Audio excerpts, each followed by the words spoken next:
Hi, I'm Jack Dolgin, and on behalf of my collaborators, I'm really excited to present our project, Opportunistic Exploration.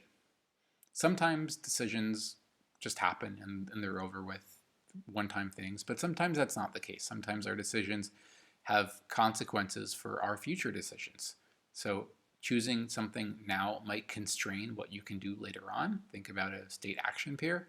So choosing one action now might lead you to one state with its own set of actions to choose between versus choosing another action now, taking you instead to a second state with its own second set of choices that you can choose between. Another way that our decisions now can affect our future decisions has to do with the quality of our future decisions. So we can make choices now that give us good reason to believe that our future choices are going to be better because we made these choices now. And this is the segue into what is known as the explore-exploit dilemma, or sort of more broadly, how information sampling works. So when you're sampling information, it's usually because you have a few choices and you don't know enough about each of them to really have confidence about which one is the best. So at the beginning, you do a little bit of sampling, and then toward the end, you can then cash in on whatever you've learned to be the best choices. And it's already been shown that, in general, people tend to be pretty consistent at exploring at the beginning of a set of choices and more exploiting at the end. And our question sort of builds off this. And an example that you could see that would motivate it would be thinking about a sports coach who has young players on their team and they want to give playing time. They want to explore and see how good they are. They're not just going to put in their players at the beginning of the season, or they might not. They might wait until a game is out of hand, waiting for particular opportune moments to do this kind of exploring. So thinking not just about, okay, when am I going to, if I'm going to explore, but also what's the best moment to do that.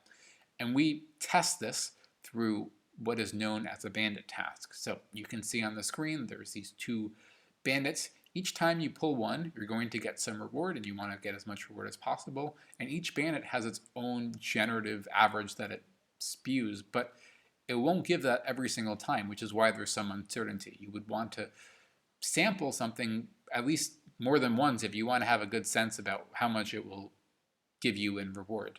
And in this case, people are forced to choose each bandit twice. So you can see they've been forced to choose the left side twice and the right side twice, and they should expect, on average, each bandit to give them 55. And so therefore they should have no preference when it comes to what their next choice is going to be. In this case, it's their first free choice. And if we also add in some sort of difficulty, if we say choosing the right side will involve adding 4 and 7 and choosing the left side will involve also multiplying 4 and 7, then people should still not really have much of a preference between the two bandits, because even if difficulty is aversive, 4 and 7 is just as difficult to multiply as it is to add. And that's what we find. We find people are pretty indifferent when multiplication and addition have a similar amount of difficulty, all else equal. But it becomes a little bit different when we add two wrinkles. The first is if we make it clear that sometimes 4 and 7 aren't going to be the numbers that are presented. It could be something that's a lot more difficult. So people get a lot of chances to try different numbers, and the numbers we presented ranged 1 through 24. We indexed how difficult the problems were through a baseline set of participants who just did multiplication and addition problems as their entire tasks. And what we find is when there is this difficulty component, and then also when sometimes we add an additional number of trials and people see that coming, that people suddenly are much more likely to choose the multiplication problem, even in this exact case. So it's 4 and 7 are the numbers. The average reward would be expected to be the same. They would still be more likely to choose the multiplication side, as you can see. And we think it's as if they're saying, I know this is an opportune moment to do the exploring. It's going to be harder in subsequent trials. And likewise, we also find that when it's very difficult numbers, so instead of 4 and 7, 24 and 9, for example, sure, people are always going to be more averse towards choosing the more difficult side, so multiplication, and that's why we see even on the short horizon, people are less likely to choose multiplication, but that becomes especially true over a long horizon, as if they're saying, I'm going to wait for a more opportune moment to do the exploring. And we tested this with computational models, and we get significant results.